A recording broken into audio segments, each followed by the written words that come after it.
Oh, well, hopefully you can hear me now. Hi, everybody. Welcome to the Lion Country Kia Goon and Ironhead Show, coming to you live from State College's Quaker Steak and Lube. An excellent spot to come down at any time of the day because there is going to be all-day sports in our near future with the NCAA tournament coming up, college wrestling, a major item of interest for folks in our listening audience. You come on down here to the Lube. You can get some excellent wings, enjoy a few adult bevs, and there are flat-screen TVs literally all over the place so you can enjoy whatever's going on. I'm Chris Buchanani filling in for Jeff, the Ironhead Byers. Speaking of college wrestling, he's on his way out to Big Ten's. Huge weekend. Lincoln, Nebraska. Huge Better weekend. him than me. And I am joined by former Penn State offensive lineman Keith Goon Conlin. New guy in town. Just got, Yeah. Just stop by to do a show or two. Thanks for joining us, Hey, Goon. It's buddy. a pleasure to have I'm you. going to start calling them sometimes Goon and Ironhead show. So Okay. in my travels last week, I sat next to a man and we sparked up a conversation. He goes, "I like your shirt, sir." He goes, "I'm a Nebraska fan. I live in Lincoln, Nebraska." All right. And he goes, "I've always liked Penn State." I said, "Well, I've liked Nebraska except for 1 year in my life."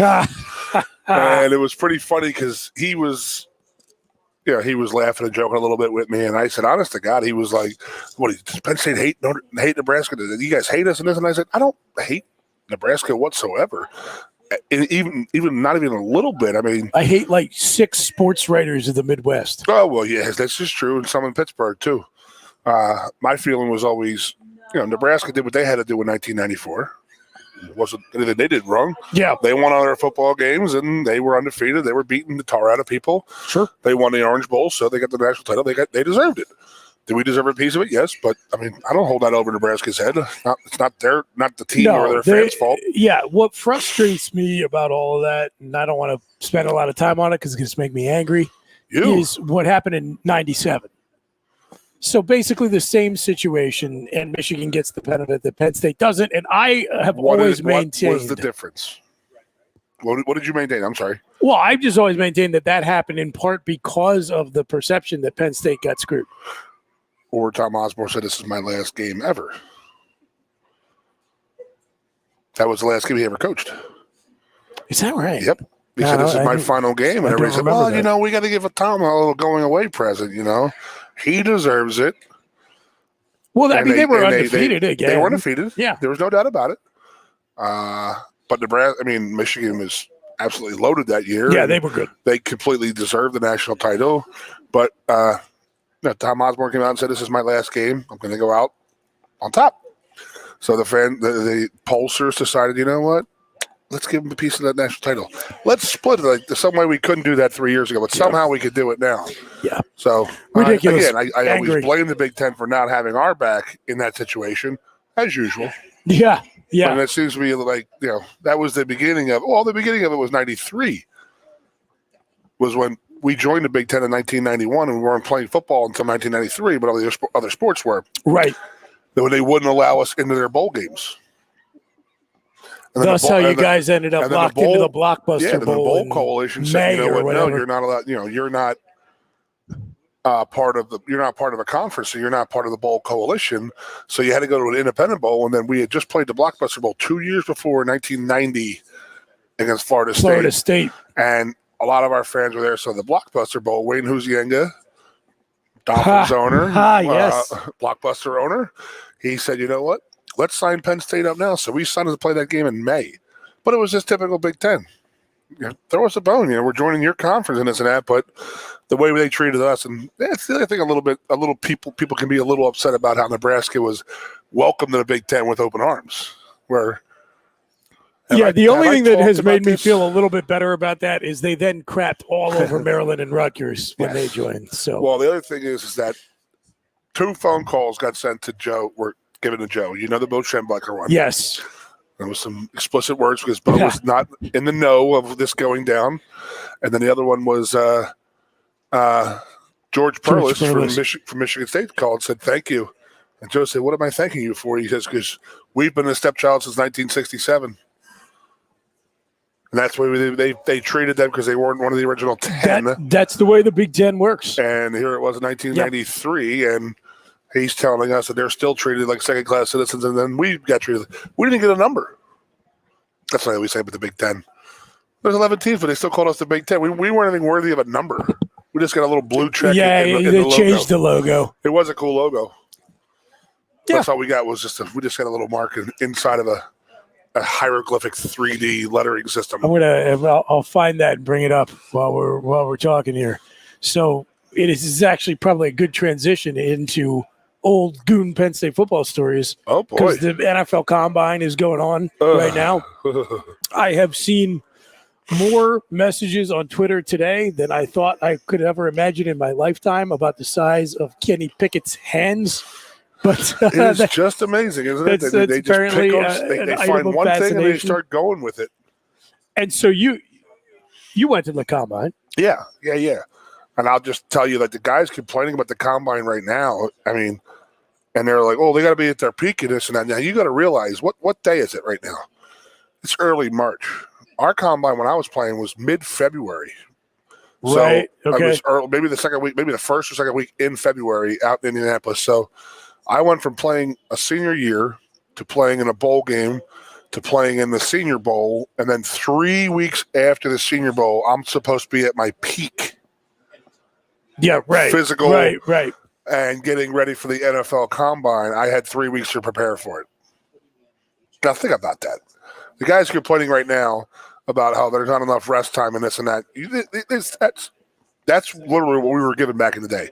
And they complained, and the NFL started getting mad at guys not running or lifting and doing all this stuff at the Combine. Then why are you here? Why did you come out here? Because I've only had 3 weeks to train. And you're training for $1 million job. Well, now it's tens of hundreds of millions of dollars worth of a job. And, you're going to ask a guy who's coming off of a season who's beat up already and has had 3 weeks, and you think he's going to run a great 40? You think he's going to bench great? Did they move it because of that? They moved it. They moved it back to like the first week. It may have been a month's difference. There's the old Big Ten logo on the screen now. See that there's that little chip in the T. That was Penn State. That's Penn State right there. Yeah. Thanks, Joe. Good job. Congratulations. Thanks for making our conference into a $100 billion operation. Oh, Lord. Yeah, so the Combine was, you had 3 weeks to train, and then, I'm still sitting there. And when you get out there, it's the physicals that are just absolutely horrible. So you go through the mental testing and this and that, which I passed with flying colors in my mental. I believe it. Yeah, I was like, you're like, ask one question, like, you got to leave, sir. Did you get any of these? The big story yesterday was the Eagles were making guys shoot free throws. They did rock, paper, scissors last year. Did you get anything goofy like that? Competitive edge? Is that what they're trying to get? Trying to decipher? It's like a Nick Sirianni thing. Yeah, I think they're trying to see how competitive they are. The only thing the weird thing was they had like I'm not gonna say it's like a Rubik's cube, but you have a bunch of different like little blocks in front of you. You like make a diamond, or you're like make this or make, and you have to figure it out. And then they're timing you to see how quick you can think on your feet. Interesting. And it was just like, this is so stupid. But did you get any weird questions? I never got any weird questions. Yeah, okay. None of that stuff. But again, I wasn't a first round pick, so I think those guys really get delved into a lot more because these guys are going to get, they're getting a $50, $100 million contract. So they're the ones that are big. They're getting invested in big time. So you get out to the Combine, you do all this like mental testing, and then you're getting all these phone calls from all these different coaches. They're knocking on your door. Hey, come in here. Come talk to us. Come talk to us. So you're sitting there and you talk to, hopefully all 32 teams, and you got a hat and a T-shirt and some kind of like, bag to throw some stuff in, some swag and this and that. So, and they talk to you about, a lot of little stuff. How would you block this? What are you doing here? What would you call this blocking combination? And that was more with the offensive line coach, but the scout guys were interested in, like your thought process and how quick you could be thinking on your feet type of thing, and your feelings on this or that. But I never had into the weird questions that guys get now, like who was the Cowboys receiver? Des Bryant. That was horrible. What they. And they was that the Dolphins who asked him if his mother was a prostitute, right? Was your mother a prostitute? Yes. I was like, that is so demeaning and crazy. Degrading. Like, I don't know how or why, whether it's true or not, whether it's a rumor or not, you don't ask that question. Would you ask that question in a multi-million-dollar international company interview? You know, if you're interviewing, and that's what you're doing, but it's just a weird question and very, very disrespectful. Yep. So, you know, the whole question and stuff like that. And the next day is the doctor day, and they're getting there. Well, actually, the one that really got me was when you first got there. They did your strength testing on your on like your legs and shoulders. Like they did Cybex testing, and they did the mechanical machines, how much push and pull you had in your quads and hamstrings. Okay. So they wanted to see how fast you could raise your leg and then pull your leg down. It was all, I don't know, you hear of Cybex and stuff like that, those machines back in the 90s. Yeah. So they had that. And I had surgery in October of my senior year, and I played 2 weeks later, and I played right through the Senior Bowl, right through our Outback Bowl and all that. So I never had time to rehab it or strengthen it. And they're like, oh, your leg is a real deficiency. I'm like, well, what the hell do you expect? I just played a game 3 weeks ago, you know? Yeah, right. So that was one of your first, marks against you. And the next day was when you had to go around to the different, I think they was 28 teams at the time, maybe 30. So they had like 6 teams in one room, and they had 5 doctors, and then you had to walk. They did 5 stations of like 45 minutes, and they called you up there, and you stood there, and they had one doctor who had your whole dossier right in front of you. Keith Conlin, left shoulder surgery, 1991 in October, another one in 1990. In November of 1991, he had a second surgery, knee surgery, this and that. And then all the doctors come up there, and they start ripping, poking, prodding, and see how tight that shoulder is. Yeah. And as I said, my left knee was already a little cartilage. There was no cartilage in it because they took it out my senior year. And the story, and you hear a lot of people say, if you went there with an injury, you definitely are leaving there with a bigger injury.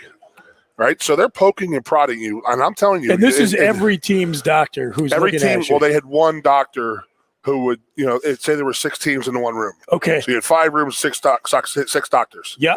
And then one doctor would have like 10 players, but he would read, but they would, pass around. So I would have I wouldn't be getting, I would just say that the Dolphins doctor had my name, so he would read mine. But then the next guy athletically went to the Detroit Lions, and he's doctor. But they had like 5 or 6 guys of each quad of groups. Yeah. Quadrants of groups. So that was just unbelievable. They're laying there, and then like every doctor has to they want to get a feel your shoulder and feel how tight your knee is and stuff like that. And again, I will tell you a story, and I remember to this day, I remember talking to somebody, an ex-player from the 86 team, and I was a young kid as a freshman, and I remember him, 86 was, a fantastic time. My brother was on the team, so I remember asking him, why didn't you play in the pros? And he goes, it's just a higher version of slavery. You're just a piece of meat. And I said, bullshit. You get money, this and that. Here, I'm an 18-year-old pimple-faced kid, this and that, But, dude, if you ever want to feel like a piece of meat, that's like when they lined you up in the Senior Bowl with just your underwear on. And they walked you down the middle of the hall, and they did the height, weight, and the hand testing and all that stuff. So insane. And then, after they're poking and prodding, my shoulder's already hanging out. I feel like they've already dislocated it 19 times.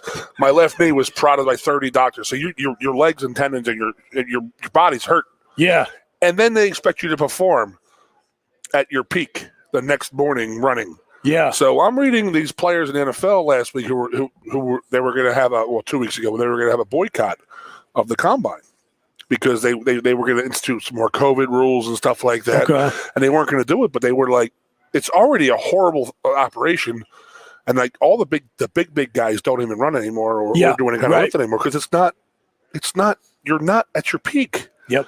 And you want to be it because you don't want to run a tenth less than you're capable of, because you haven't been training for it. And then you potentially cost yourself millions. Yep. You go out there, get measured, height, weight. Wild. You get your hand measured and do your height, weight, your body fat, and then it's a lot of guys are doing. And the NFL gets mad at that. I think, why are you mad at that? Like, I don't understand. You do all your psychological testing, but this is also the time that let me try to think. It was Mamula type era, and there was a guy named Matt O'Dwyer from the Northwestern. Yeah. So he went to the Jets and played a long, long, long time. But Mamula was a junior in college. He didn't play in a bowl game. He didn't play any kind of Senior Bowl.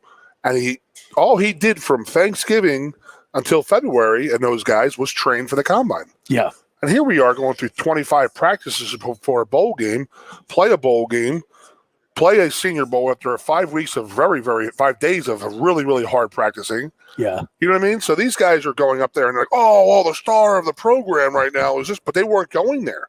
They weren't even invited to the combine. It was only seniors then. So Mike Mamula was never even actually at the combine. Matt O'Dwyer, whatever. So they had to wait until their pro day. So they had so much more training ahead of us to get to spark all these numbers, aka run a quick cycle before, so they could max out. So I was talking to my old college roommate Buffalo. He was telling me about some kid the Bills drafted who had absolutely blew the combine out of the water. And he said, so our guys were talking about it on local sports talk radio. And I said, let me predict what name came up in that conversation. And he goes, you know it. You already said, no, Mike Mamula. Oh, okay. That guy has become the historic poster boy for boosting combine your draft freak. Stock by being a combine. But he wasn't warrior. a combine, so he was just his pro day freak. Yeah. Well, speaking of Buffalo, Maben. There's a guy who tested unbelievably great. That's why he got great drafted. testing and very gaudy college numbers. I mean, I think every Penn State fan knew that. Knew it. Yeah. Absolutely knew it. I mean, as one of his former strength coaches, it was like one of those things like, hey, congratulations, good for you. Absolutely. Go put 25 pounds on, because we tried to do it when he was at Penn State and he wouldn't do it. Yeah, and there was just no way he was going to play with his hand in the dirt in the NFL 4-3 defense. And then if you ever watched him go left to right, you'd know he can't play outside linebacker. So, well, I know the Jets and the Bengals both tried it. Yeah. They tried it. Yeah. So, it is just a brutal thing. And so, did you get any kind of a vibe from Indianapolis while you were there that they were maybe more interested than some of the other teams? I did, because I was snapping, and the old line coach came over, who Todd Blackledge's father came over, and he goes, "Oh, is that right?" Yeah, he goes, "I didn't know you snapped," and I said, "Yeah, I'm actually pretty good at it." Because that was one of the things that, it was, everybody was taught by your agent. The more you can do, the more you can do, the more you can do. So I remember I was trying to teach Marco how, because I short snapped for our senior year, for field goals and extra points, but I didn't do punts. But I could do that if needed. But and it was a weird thing, because culturally, Coach Blackledge, Todd's father, Blackie, really liked me, and then he goes, "I didn't know you snapped," and this and that. So it all worked out. And when I got drafted, they'd already known about me a little bit. So, but I didn't have a good feel for. I didn't walk out of I think they really liked me. I didn't have one of those wow, I think I'm going to go to the Jets. Oh, I got one for you. Yeah. Okay. Kyle Brady. Yeah. Belichick at Cleveland had the 10th pick. Okay. The Jets had the 9th pick. Yeah. They were conference rivals at the time. You sure? They did not want the Jets. They did not want the Cleveland Browns to get Kyle Brady, because as they said it, I saw it the other day that they called Kyle Brady Bill Belichick's white whale. He loved him. Okay. Absolutely loved him as a mutant, guy who's he was Gronk before Gronk. Yeah, and got him at the end of his career. And he got him at the end of his career. So that's what I looked it up. That's what we're talking about. You were the one I was talking to about it. Yeah. But he was saying, and he goes, but the story is that the combine and all this stuff before is that Kyle Brady's I never once talked to the New York Jets. I never even said hello. They never even asked me a question. They just did not want Bill Belichick and the Cleveland Browns getting that mutant out there. What a clown show organization the Jets are. And the other thing that you were asking about people calling me and stuff like that you had a lot of coaches who would follow up questions during and before the draft process. Okay. So that's how you can get a feel of who you're going with. Sure. So okay. My brother had some people in the league and stuff like that. And it was weird because my agent had to do some snooping around, but half the teams didn't even have me on their draft board because of my neck. Right. So it was a pre-existing, and this was around the time of Mike Utley and Dennis, not Dennis Lyon. Is it Dennis? The guy from the Jets. They both had broken necks. Yeah. And Jeff Lageman. Dennis Bird. Yes, yeah. Lageman hit him. So that was the time of Utley and Dennis Bird. So the whole neck injury in the NFL was sort of a quasi, hey, get your, sure. We don't want to do that. So my agent told me 3/4 of the teams in the NFL didn't even have me on their draft board. Okay. They wouldn't even touch me. So there goes. And then he could work on the the remaining 9 teams that I could be drafted by, and then it was just the combine is just wow, man. So here's what I want to ask you. I always love talking about this stuff with you and Brandon because it has changed so unbelievably much to me. Like the NFL was big time. Penn State football, high-level college football was big time when you guys played. And yet the amount of like support structure that's been put around college players transitioning to the NFL everywhere, but especially at Penn State between like now and your era is, I mean, it's like the difference between like horses and airplanes. Buddy, we were like, you're done. Yeah, right. That's the way it was. We were taught here. And it was like you wanted to stay here, but you were off scholarship by then, so you were off meals. So think about this. So you've been here for 5 years because you redshirted, 4.5. and pretty much everything is being taken care of for you from the minute you step on campus. Yes. So me and Marco, we were both scrappy guys trying to get drafted. We were going to get drafted. We just didn't know where. If we worked out well, maybe 4th or 5th round. Somebody had to be as high as 3, but then the neck injury stuff and all that stuff. So, but Marco was very similar. He and I were very similar in there. Were projections and stuff like that. He had a shoulder surgery his senior year, so he had a red mark against him. Okay. And do you think the perception was just first, because Jeff and Andre were first rounders? Yeah, well, that's what I was going to say. World, so was their the perception that them. Because you played alongside Hardings and Dre. Under Johnson, that was it just that like, well, they were being carried by the talent around? No, I don't think so. It was an injury thing, no doubt about it. But what I want to say is that like Andre and Jeff, they were first rounders. Sure. So they were taken away by their agent to send away to be trained. Okay. This was before everybody started doing it. Okay, so this I'm whole telling thing. Me and Marco, let me I had to take back. a loan. I had to take a loan out. I had to take a $3,000 loan from my girlfriend's father's bank. Okay. And that's what I lived on that spring. Okay, so take me back. How did you go from playing Auburn in the Outback Bowl to signing with an agency? You were in contact a lot your senior year. Okay, and all right. The thing is that my brother had been through the process. Well, that's okay. Yeah, so that's he had Ralph Finders as his agent, All-American football player at Pitt. So he was a well-known guy, had a lot of NFL linemen. So actually, me and Marco both signed with Ralph. Gotcha. Okay. So it was one of those things. That makes sense. So I'm telling you, that helps a lot to have had your where, brother go through the whole process already. No doubt about it. Like my recruiting, my parents knew what was going on. They could call the shots a little bit, not get overwhelmed by it. So it was a great thing. You were telling me yesterday you got gypped out of the trip to the tavern on your recruiting visit because your parents didn't want to do the tavern again. I was like, we've been there. I want to try this Duffy's place at Bollesburg. So we went to Duffy's Tavern in Bollesburg. It was great. But it is what it is. And so we are training for the combine. Yeah. Marco and I were at Haluba. We're in the Penn State weight room on days that our players weren't there. So we could go in there when they weren't there. So Tuesday, Thursday, Saturday were their run days. So Monday, Wednesday, Friday were the days that we would go condition and work in Haluba while the football team would be inside. Because you didn't want to step over guys and stuff like that. Sure. And then, here we are. All self-directed, too. You didn't have any now we know the program. We don't have everybody telling us what weights we're using. So it was like you were literally a senior in high school pretty much. At this point, it wasn't so like regimented as it is now.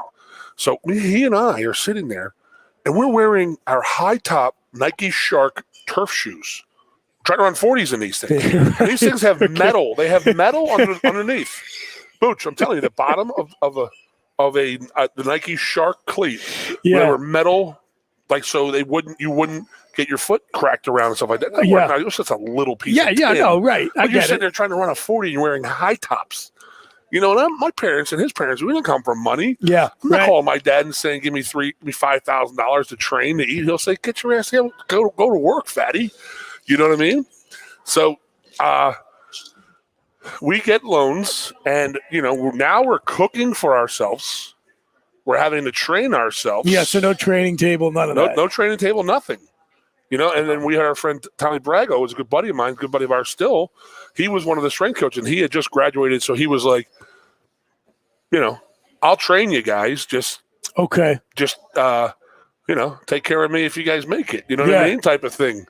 So he was training us. And again, like we were having to cook on our own. You hadn't cooked in 5 years. And what Brandon has said to me too about the attitude of the program.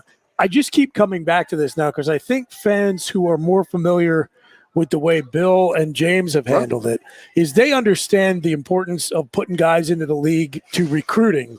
They coach in the league too. Well, that's true. Yeah. And so they put a lot of premium on it. What Brandon said was Joe's attitude was really more of, we want you to play in the NFL and we wish you lots of luck. Get out of here. Yeah. Don't get in our way. So, I mean, it goes back to we're training and we're doing this. So we had to call our agent and say, Ralph, can you get us sneakers? Like everybody has these guys are like all these other guys are like their agents are sending them stuff. They're in like cross trainers and you're in. No, they're wearing Bo Jackson cross trainers with Velcro straps. I mean, here I am wearing I'm wearing the same cleats I wore in Illinois. The same sneakers I'm wearing in Illinois as an offensive lineman. I feel like Dr. J running a 40 right there with my high tops on. So so he says, okay, I'll get you guys some shoes. So he sends some running shoes in, and then when you're doing your running drills, you wear your running shoes. Like when you're doing your on field drills, you're wearing your football shoes. So okay, that's step one. We got all that. Then the cooking thing, and you don't know nutrition. You were told what to eat, when to eat, all this and that. So I never in my life ate breakfast. Never a breakfast guy. Yeah. Okay. So I would wake up and I would just go and start to wear out, and then you don't realize so. Yeah. Everything went down, and we all made it through. We were just fine. We were still living here, we were really living the dream. The only thing we didn't have to go was class. So draft goes and this and that, and then you go away and all that stuff. So I come back here in 2005, and the difference between then and 2005, which was 10 years, was night and day. And that's still under Joe too. Yeah, still under Joe. Yeah. So they actually had Jeremy Scott was now taking guys who were seniors that had graduated. He was the liaison to the NFL guys. Wow. Okay. So then in that 10 years, there was finally a breakdown of somebody saying when an NFL could, well, see, that's the other thing is that Joe would never let them at our practices. Right. Now it's like there's scouts at every practice. You know what I mean? Yeah. So Joe was convinced that, he's a Pitt guy. He went to Minnesota. He's watching the spot and he's telling them what we're running. And I'm so, the only time NFL scouts were allowed at our practices in college were bye weeks. And guess who doesn't practice during bye weeks? The starters. So you're sitting there, and these NFL coaches were just like, my God, we're trying to get a feel for you guys. It was just like, but Joe got broken down in those 10 years in between 96 and then 2005. Because Jeremy he's unbelievable. He's doing great jobs right now. He's in Carolina still with the Panthers. He was at Baylor. He was at Temple when he left here. Do you have any insight so he was the liaison. So when a scout called, can I talk to your NFL rep? And it went right to Jeremy Scott. He took care of everything. Do you have any insight as to what caused that to happen? Was it just all part of Joe kicking himself in the ass after the way things went in the early 2000s? I know a lot changed. But the other thing is that here's the other thing about 2005 is that like Marco and I would have been taken and sent to a camp. For sure. No, we had draft prospects. Right. An agent would have taken a risk on you. Yep. Okay, so there were you guys. You wouldn't have needed to borrow $3,000 from your so there were girlfriend's dad's back in 2005 who a couple of them were barely playing, but they were like a six-man, like a nickel back corner type of thing. Okay. Who were eligible to be drafted. Yeah. Who everybody wants to train, so you got to give that one shot. Yeah. Like my younger brother had no NFL aspirations at all, but he said, I still got to try. You have to. You got to give it a shot. Somebody might like you. So, but like when I got back in 2005, guys were leaving and going to like Arizona or going down to Florida and going to these training facilities. Yeah. Yep. And I'm like, bro, you're not going to the league. You know what I mean? And then like this agent, they were taking money, but the players weren't paying for it. They were investing that the player would make it. Like they were going to say, okay, my guy's going to train you for these 6 weeks before the NFL Combine. We're going to feed you. You're going to do your body fat. You're going to get your body composition. You're going to get your bench up. You're going to work on your 40, your this and that. And they all did great doing that when you could specialize in it when you got 6 weeks to do it. Yeah, sure. So because that's, again, a lot of guys just stop working out at the Combine completely and then will wait until late May to get there. Oh, I'm sorry.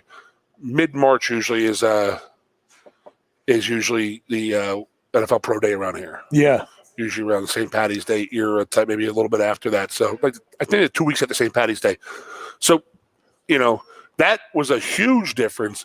So then Jeremy had guys who, guys like Puz Lesney and Sean Lee and Connor and AQ and Ornberger, they were going away for those 6 weeks and working out and getting, specialized training and stuff like that. But they would come back for when the combine was over or their pro day was over, they would come back and then work out with Jeremy and stuff like that. Yeah, sure. But Joe did a great job getting Jeremy in that position to be the liaison. So when a scout called, he would talk to him.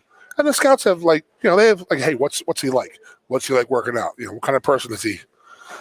Type of thing. And Jeremy did a great job with that. I think Elijah Robinson had that job after. Oh, okay. With Bill and with James. I think he was that NFL representative liaison to our players. Yeah, I'm trying to remember when he left Penn State. But he was doing that here. So, I think you might be right. I think he had a little crossover. Well, I can't remember whether he was here with James or not. Because his name comes up every single time there's an opening on defensive line coach or defensive coordinator. Hasn't worked out yet, but he's playing the game. He's going to sit there and say Penn State's offering me 2.5. So what's A&M's going to come back and say, okay, we'll give you 2.6. I'll tell you what, an A&M's got the money to spend. True that. So that's just, we just spent 20 minutes talking about good stuff. How much different it is right now than Story versus time now. with Goon, it's like, one of my favorite times. All right. Yeah, but the difference now, and then you get into the now. And see, people don't realize that when I came up in 1990s, when I graduated high school in 1991, you didn't know what the hell nutrition was. You were fed meat and potatoes and this and that. But my nowadays, God, it's the like, difference holy crap. with that stuff. These kids are coming into Penn State right now. They're almost full grown. Yeah. And they're maximized right there because they know how to eat. They know how to work out. And this, our lifting was like, I had Fitz. Thank God I had Fitz because that's his lifetime. He's doing great with it right now. But he would get 4 or 5 of us to go lift all the time. Yeah, okay. But I didn't have that in our high school. We didn't have a lifting program. Now they do. They have a fantastic one. Sure. Yeah. But just the difference of what happened in the last 20 and 30 years is That's just why I ridiculous. hate cross-era comparisons of players because, especially in football, when somebody says like such and such a player would, he's too small to play now, or if you put so and so back in time, like he'd dominate the league. It's like, yeah, no kidding. Like, but you gotta judge guys relative to the players who were at the top of their game while they were playing. Right. I hate that analogy of he could play at any era, and then the second one is he's a guaranteed Hall of Famer. Like, you don't know he's a Hall of Famer. Like. Watch a lot of these talking heads anymore, and they're like, "Oh, he's a future Hall of Famer," and you're like, "I don't think he's a future. We talk about him all the time." Yep. And I think Kelsey moved into it. Look at how angry people got when Ryan Clark said he doesn't think Russell Wilson is an all-time great quarterback in the NFL. Neither do I. That's not an insult. The NFL is over 100 years old, 75 years old. 94 was 75-year anniversary. So yeah. So it's over 100 years old. To say that you're not one of the greatest ever, he can still be really good. Yeah. He's top 10 for his era. 15, he's not top 10 all time. Yeah. But yeah, I'm with you. Crazy. But the way these people they think they're like, "Oh my God, you're crazy! How can you say that?" It's like, dude, relax. And it's too easily thrown around anymore. Now, if the Eagles trade for Russ Wilson, he is he's all time great. I don't want him. I don't know that I do either. Let's talk about that on the other side of the break. Let's take a break. My personal opinion. I talked to Ironhead about the Steelers quarterback situation on Tuesday. I'll talk to you about the Eagles just a little bit on the other side. Stay with us here. It's the Lion Country Kia Goon and Ironhead show from State College's Quaker Steak and Lube. We will be right back with more story time with Goon. Dun, dun, dun.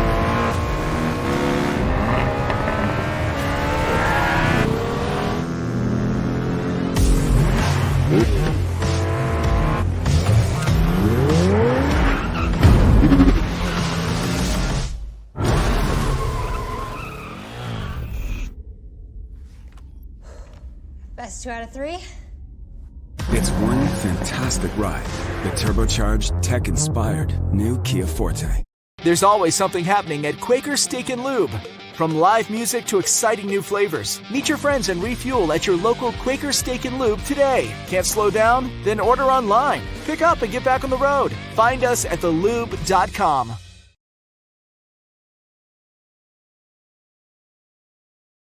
He's not getting that car in there. No, sir. Hey, look at these two troublemakers. Johnny, how are you? Wicked car, is that new? Yeah, it's a Sonata. Let me park it. Oh, you're not fitting your car in there. Chris, stop being a smarty pants, all right?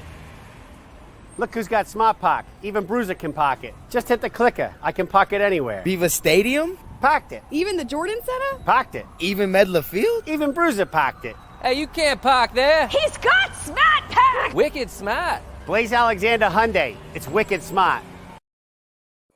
Hey, welcome back. It's the Lion Country Kia Goon and Ironhead show. No Ironhead today. He's on his way to Lincoln for the Big Ten tournament wrestling. Hopefully, Penn State going to qualify 10 wrestlers to go to nationals. Would be nice to win the conference crown, but I think at this point we're beyond that here in Happy Valley, right? It's so funny that it's like I wish I was here Tuesday, but I was a little under the weather. Well, yeah, I mean, you were coming back from a good time. Yeah, it's called a Key West flu. No, but I wanted to ask him, and I know the answer. It's like, I know you don't want to lose. You know what I mean? But if you don't win the Big Ten title, and it gives your players a little bit of a shock, like, oh, God, we better buckle down here for these 2 weeks preparing for the NCAAs. And not only that, I feel like, look, Cale is never going to say we don't care about winning the Big Ten. Yep. But what he has said is that the priority for our program is to have our guys ready to compete in nationals. Yep. So now, you can take from that what you will. No, but you're talking about the most competitive people in sports right now. Yeah. They are. You can't tell me that. I'm just saying they're not going to go out there and tank. But if they do go out there and get beat, I think that, in my opinion, that makes them a little bit more hungry going in 2 weeks later to nationals.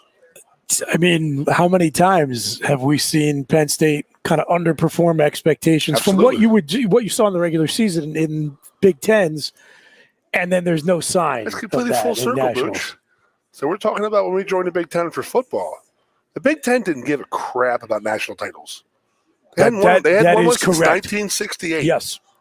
They didn't give a shit about Big Ten titles. No, it's totally right. It was about going to the Rose Bowl. Rose Bowl, Yep. Big Ten titles. Rose Bowl, Big Ten titles. Mm-hmm. All they worried about. We changed that mindset and gave them the dynamic saying, no, it's about winning national titles. Yeah. We gave the serum, the big athletic linemen. And I don't know what happened by 2000, from 2000 to 2004, where we went reversed. We sort of got the short, fat, blocky kids, and they had all the big, tall, athletic kids. I don't know what the hell happened, but it happened. So, yeah, that's what I'm okay. We're going to see great wrestling this week. Absolutely great wrestling. Yes. And I think the guys are going to peak from when we watched it last year. Iowa goes out there, and they're acting like they just won a national freaking title. Neat. Yeah, and they're dancing around on their mats and stuff like that, celebrating like they had just won the national title. And our guys are sitting there saying, "Okay," and they burned them 2 weeks, and they went out and took care of business. By the way, dude, I mean, this weekend, like, I can't wait for nationals. One, because I'm going to be there, but two is because I think that this is going to be the most well contested. Like, there's 3 or 4 teams that can actually win this national title. Yeah. We're in the front, there's no doubt. Yeah. But there's 3 teams behind us who can actually beat us. Yeah, no question. There's no question about that, right? So you're looking at these Big Tens right now, and I'm looking at them saying, okay, but the amount of skill and just savagery in some of these weights, like this weekend, it's going to be awesome. I mean, it's like, whoa.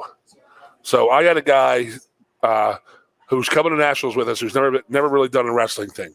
And I'm trying to explain to him. Okay. Trying to explain to him how it is. And that is that you said you want to see the most intense people in the world. You're going to see them. It's the people in the stands. And I'm like, okay, I can probably always show you one thing. And I said, watch this guy, Bo Nickel. And watch him. And we're at Iowa. We're in Cleveland. We're losing to Ohio State. Ohio State had just won the Big Ten title, so we were down a little bit. And they were clobbering people on the first 2 days. And then they started choking a little bit, and their buttholes were puckering and stuff like that. So we were talking, and I said, just watch this video.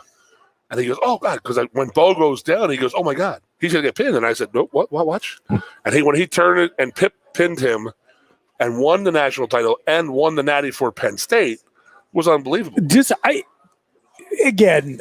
so hard when you're talking about a long history of athletic excellence like we have at Penn State. But that to me feels like it's got to be a top 10 moment in the history of Penn State athletics. Sure. To do that, and in that one move. That's up there with Garrity. Giftopoulos. Bo Nickel. Yeah, I mean. To win the Natty. To win the team title like that over Ohio State. In their backyard of Cleveland. Yeah, just crazy. But then how he did it, though. And then what I was trying to tell my buddy was, I'm like, you have to realize that these guys have wrestled each other so many times that to see a pin in the final, it's just unbelievable. You just don't see that. Yeah. You really don't see it. It's like having a 9-sack game against the number one left tackle in the country. Right. You know what I mean? It's like that's what it was like. I said, you don't see this. I mean, every once you'll see a few throughout the tournament when the 16s are wrestling the ones, or you know how it is. Yeah, sure. And when it's a higher seed, lower seed, you're going to see a lot of that stuff, and that's how we gain the points and stuff like that. But when you get in the semifinals and finals, and you do not see that for him to do that. It's crazy. Who was it? Miles Martin, right? Yeah. How many times had he wrestled Miles Martin? How many times? And it's the thing is that, and this is great because Get Ironhead knows everything about wrestling. Yeah. And they have two amateurs talking about it, so it's great. Right. So they knew each other's every move. Yeah. And they knew how to do it. And you're going to go here, I'm going to go there, and they're going to counteract each other. But to see that happen was just unbelievable. So I had forgotten the point too about it's in Cleveland. So the arena is full of Ohio State fans who think this is it. We finally got this team. These are our killers. We're getting over. Where this time. Our suite was. Yeah. It opened up a little bit, so it was like a suite that had like chairs, and then like the Ohio State family section was right below us. Oh, this is good. So we had 2 days of them just looking up there like, But then the dads, you could just tell they had this little bit of they wanted to say a lot of stuff, and they didn't because they sort of in the back of their head don't tug on Superman's cape. It's not right? over. Yeah, you could just tell that they wanted to say stuff that's so bad, and then we were going crazy in this suite, and they were just like. So you win the individual title at the weight class. You do it in amazing dramatic fashion. Unbelievable. You win the team title. Like it's just basically sudden death for the team national title. And on a huge comeback too, because they were so far behind going into that the night before, actually. And what a lot of people don't remember is, or not that they don't remember, they don't realize is, like, I think because the Big Ten is so dominant, everybody just sort of assumed, like, yeah, well, of course it's going to be a Big Ten opponent. But that could have been anybody. It was Nationals. It was Ohio State. Yep. To have it come down to Penn State, Ohio State, and that one moment, and like you said, he pins them. Essentially in front of the home crowd. I remember watching it. To complete the comeback. Bo went down on his back. I mean, I watched it, but he went down and he goes, I've been doing that move since I was in fourth grade. And that's the unbelievable part. And he's like, but then how he stands up, and then I did talk to my wrestling guys this week, and I said, can we change one thing and not put a microphone in the guy's face 15 seconds after he just got done wrestling? It's the dumbest thing ever. He's like, I know you. I want to pick on him. I got a nice pick on him to crossface. It's like, give him 10 minutes. Give him the next match. Let him think about what they were thinking. And but what the best part about Bo was the speech. Yep. That's why you come to Penn State, to win national titles. I think you're right. I think it is top 5. Yeah. How is it not? Right. Okay. All right. Well, obviously the two footballs. I would say Kijana going 83. Ooh, yeah, it's a good one. I mean, I'll give you the football ones. KC throwing a Bobby against Michigan in 94, maybe. But like basketball, maybe the Sweet 16 shot. Yeah, I mean, I wouldn't put it above Bo. No. I'm saying, what else? I mean, I'm going to say Gifto is number 1. Yeah, right. And so again, when you're talking about moments, it's not like a whole game, right? Because like snapshot, bang, one play. Yeah, because I'm trying to think like one of the best one of the best team performances in Penn State sports history is the women's volleyball team coming back from down 2-0 against Texas to win the national title. What was that? Destiny Hooker. Destiny Hooker. Yes. What a name. 009, I want to say. But in terms of like just moments. Yeah. That's right up there. You're right. Moment. That's a moment.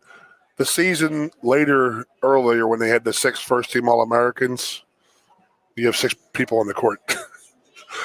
That's not a moment, but that team is – I think that's the best team in Penn State history, easily, in all sports. We're not losing a set the whole season. Yes. That's insane. Yeah, but that's pretty good. I'd like to talk to some people about that. I'm sure Ironhead has a few in his head. Some great plays. I mean, it'd be a good show for the offseason. We'll wait until after the combine's over. We'll wait until we're in the middle of the summer. There's no baseball going on. July we need something to talk about. Okay, so we talked about baseball. Bo Nickel. Let's talk about his high school teammate, Kyler Murray. All right, so I do just quickly, I want to get your thoughts on the Eagles quarterback situation because it's, again, combine going on. The Eagles are talking to all the quarterbacks. They got 3 picks in the first round. Because we run a combine. We run a quarterback factory. Yeah, well, let's not have too much Howie Roseman talk today. Let's try to keep it upbeat. But 3 first-round picks Philly has, 15, 16, and 20. They could potentially package 1 or 2 of those with some other assets and try to make a play for, probably a long shot for Aaron Rodgers, but maybe Russell Wilson. I know Howie loves Russell Wilson. He feels like he got stolen out from under Philly right before the Eagles were going to take him. Now, my feeling was if you loved him that much, you passed on him 4 times. But clearly, Howie's always had a thing my for question to you Russ. is you're of the ilk that they should go free agent route. You're done with Hurts? No, I am of – so here's – I've been talking about this with a lot with my Eagles fan friends. There are a lot of people who clearly feel very strongly one way or the other. Very strongly roll with Hurts or very strongly trade for a established quarterback. There are no guys in free agency who can come in and make a difference. I think probably a distant third on that list is draft a quarterback. Now, as we get closer to the draft, if a guy like, Malik Willis from Liberty or one of these other, Kenny Pickett, one of these guys really catches fire, maybe people get interested. Malik Willis, by the way. Okay, on Twitter. Why? It's pretty cool. There's a person in Indianapolis right now on the street and this and that, destitute. Okay. And he's over there, not around anybody. No one knows. He doesn't know anybody. He's helping the person. Malik Willis, the quarterback, and is. people are like, wow, that's awesome. This is the stuff you do when people aren't looking. Yeah, well, that's what I'm saying. So if all of a sudden buzz just blows up about a guy, you might hear more talk about, hey, maybe we need to package those picks to move up and take a quarterback. I heard the Steelers are in love with him. Yeah, I've heard that too. My feeling is I am not by any means sold on Jalen Hurts. No, but you and I both love him. Loved him since college. A lot to like there. He's my favorite college football player in history. And you look at the Eagles roster and you think about, all the Wentz dead money's off the cap now. You could bring in like an Allen Robinson to help shore up your receiving core. Sure. Probably add 1 or 2 pieces, veteran guys on defense, and then use all 3 of those first-round picks. You could potentially get – I think there are day 1 starters. It's not a super top-heavy draft. I think 1 to 20 at least, maybe 1 to 25. There are day 1 starters. So you could add 3 starters to your team in the first round. And if Hurts can get another year under his belt, that was functionally his rookie year last year. You improve the receiving core. The defense gets better. if I'm leaning one way or another, like I am kind of on the roll with Hurts' side of the fence. Sure. But I think the other side has a lot of very compelling points. And I'm not going to be pissed if they do something different because, again, like my philosophy Well, we'll in the start NFL. from the start. What's that? We'll go from the start. Do you think they should do 3 draft picks or do you think they should move up? I mean, again, right now, I would take. I would just use the 3. My personal opinion, I would take if Lingenblum is there from Iowa, which they're saying he might be. Yep. And then the other side defensive end from Michigan, not Hutchinson. Yeah. Yep. There. My personal opinion is that third one. Yeah. Have some fun with it. Take a chance. That's just my feeling. So there are 3 receivers, probably 2 of whom are going to be there.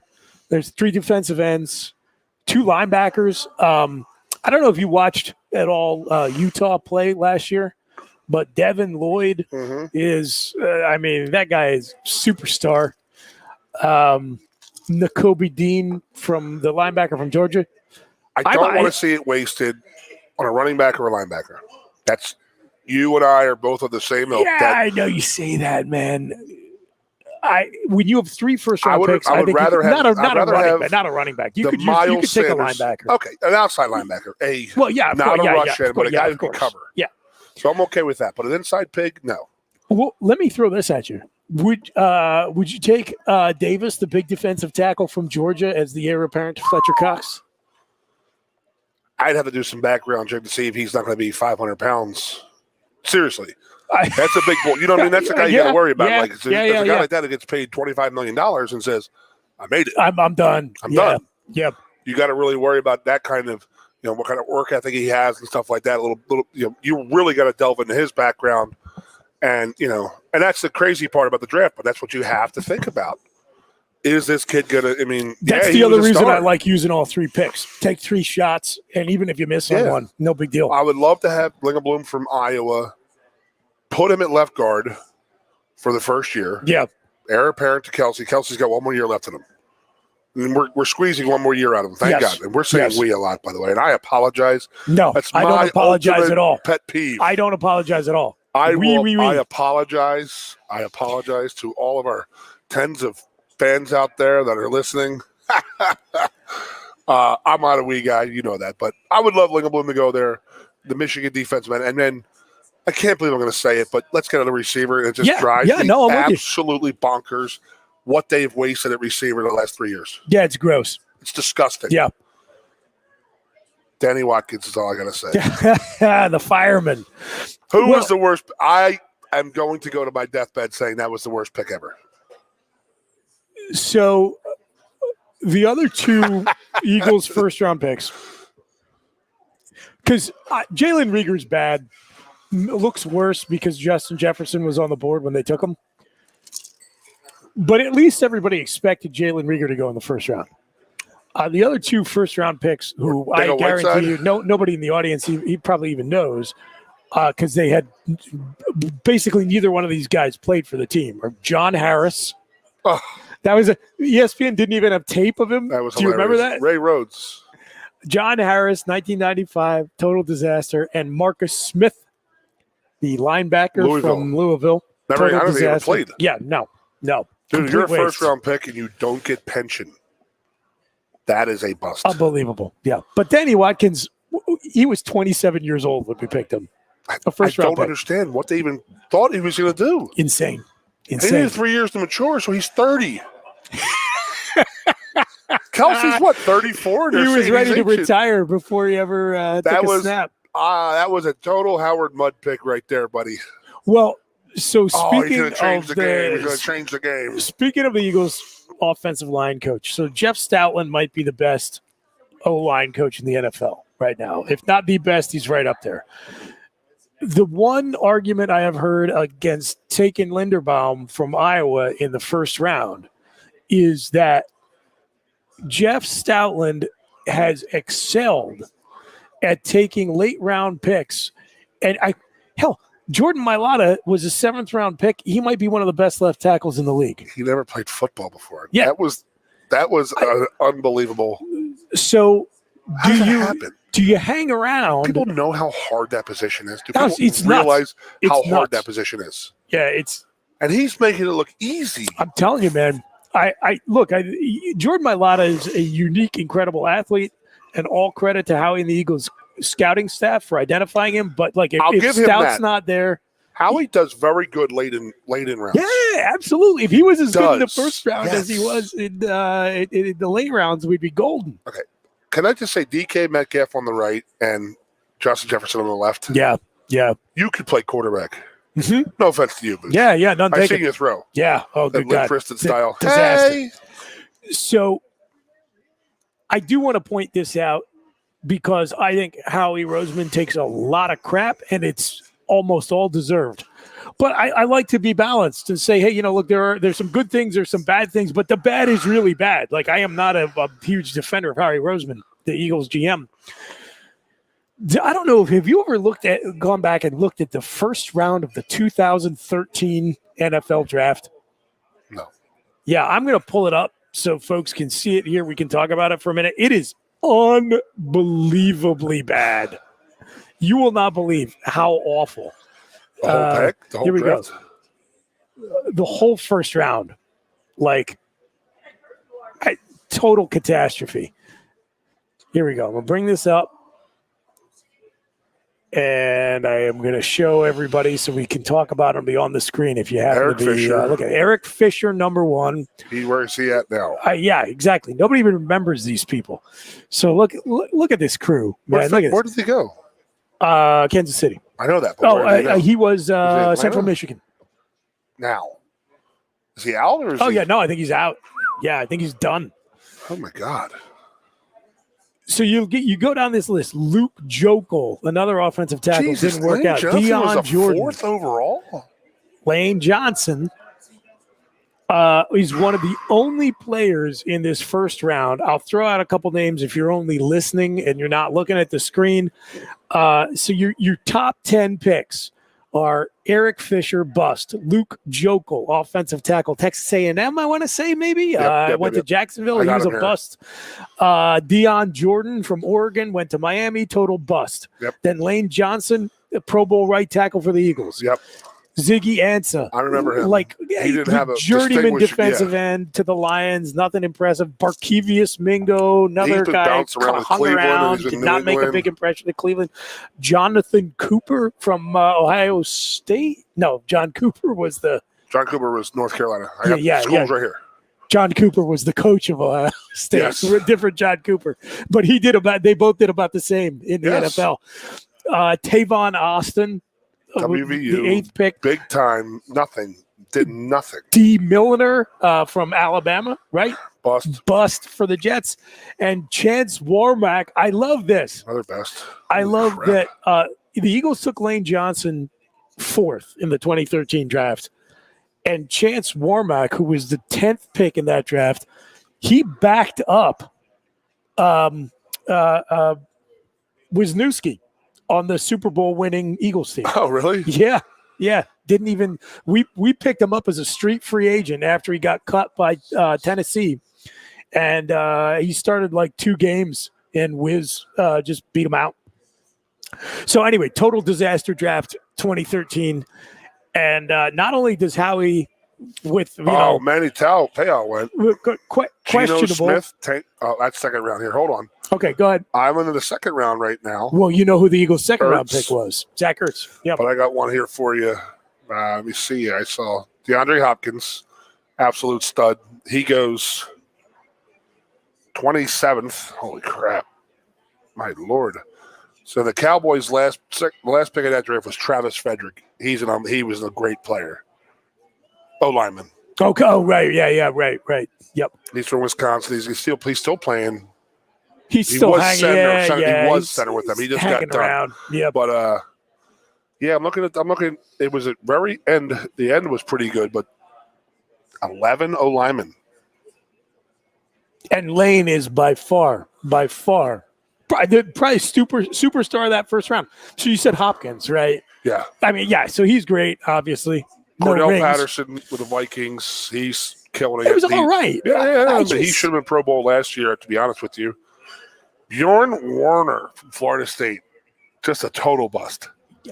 Unbelievable. The 2013 The draft. Berlin Rush out there. If I told you Sharif there Floyd was- from Philadelphia went to Florida. He went to the Vikings. He didn't pan out. He did not, and Penn State lost a heartbreaking recruiting battle for him with Holy Florida. crap. Vikings had Cordell Patterson at 29. Xavier Rhodes at 25. He's still playing. Yeah. Sharif Floyd at He's 20. So solid. they had 3 first-rounders in that pick, and they busted on 2 of them. If I told you that there was a first round of the NFL draft where over 2/3 of the players were absolute busts, would you ever? I know where you go. Would you ever guess Howie Roseman picked one of the best players in the entire round? Oh, but go Lord. ahead. Yeah, you're going to point out E.J. Manuel to the Buffalo Bills wild. at 16. E.J. Wow. Manuel at 16 is a cautionary tale for every team that thinks they need a quarterback this year. I think when you're just like, all right, we need one. When we come up, doesn't matter whether he deserves to go there or not. We're taking one.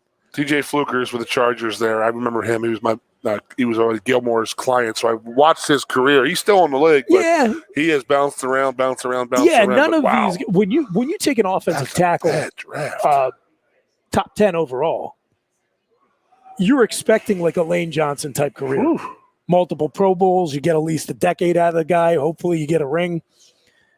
Terrible first round. So we're out of time, Goon. Beautiful show. Fun. It was a pleasure. Thanks, everybody, for being with us here on the Lion Country Kia Goon Saturday and Ironhead Sunday show. is the wrestling. Get on there, Big Ten. Yep, Ironhead's going to be back on Tuesday to wrap up the results from Big Tens.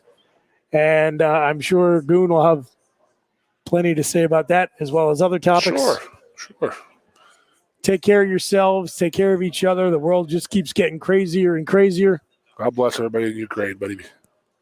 Let's go State. Yeah. Qualify 10 for nationals. So long, everybody. See you guys.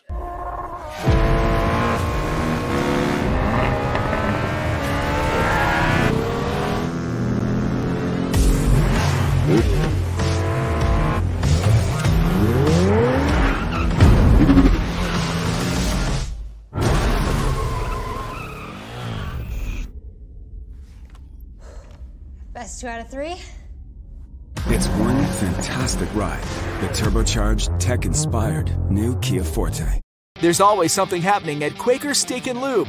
From live music to exciting new flavors, meet your friends and refuel at your local Quaker Steak and Lube today. Can't slow down? Then order online. Pick up and get back on the road. Find us at thelube.com.